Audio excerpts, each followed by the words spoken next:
नमस्कार, आपण पाहत आहे रत्नापूर न्यूज. रत्नापूर न्यूजमध्ये आपले स्वागत आहे. यज्ञ संस्कृती हे भारतीय परंपरेचा आत्मा आहे.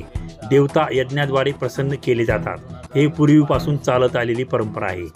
त्याच परंपरेत एक घटक म्हणून दिनांक 11/10/2024 रोजी श्री हिंगुलांबिका देवी नवरात्र उत्सव दरम्यान भावसार भवन लातूर येथे परमपूज्य यज्ञेश्वर महाराज सेलुकर गंगाखेड यांच्या उपस्थितीत सूक्त हवन होणार असल्याने सर्वांनी उपस्थित राहण्याचे वास्तुशास्त्र डॉक्टर पंकज तेरकर यांनी केले आवाहन. नमस्कार. परमपूज्य यज्ञेश्वर महाराज सेलुकर यांच्या अनुग्रही साधारण 2012 पासून आहे. त्यावेळेसपासून श्रीसूक्त हवन हे नियमित घरी होत असतं. या श्रीसूक्त हवनामुळे आरोग्य दृष्टिकोनातून आपलं वातावरण शुद्धी होते. त्याच्यामुळे आपली इम्युनिटी, आपली शारीरिक क्षमता तर वाढतेच, मन प्रसन्नता तर राहते, परंतु त्यासोबत आध्यात्मिक लाभ पण खूप होतात.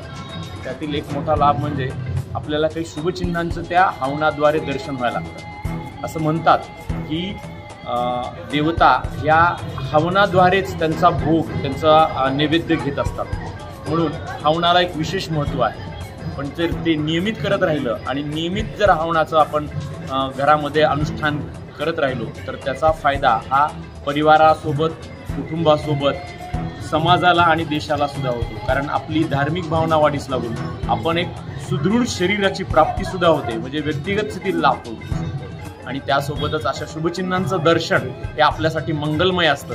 अशा मंगलमय वातावरणामध्ये, मंगलमय आपल्या दर्शनाने आपलं जीवन पवित्र झालं, कृतकृत झालं याचं समाधान लाभतं. म्हणून नियमित हवन करणे हे आवश्यक आहे. कारण आर्य संस्कृतीमध्ये हवनाला विशेष महत्त्व आहे. देवतानाम सानिध्यम अर्चकस्य तपोबला असं म्हटलेलं आहे. म्हणजे देवतांचं सानिध्य आपल्या घरामध्ये जर वास्तव्य करायचं असेल तर अर्चकस्य म्हणजे पूजा करणाऱ्या तपसामर्थ्यावरती अवलंबून असतं.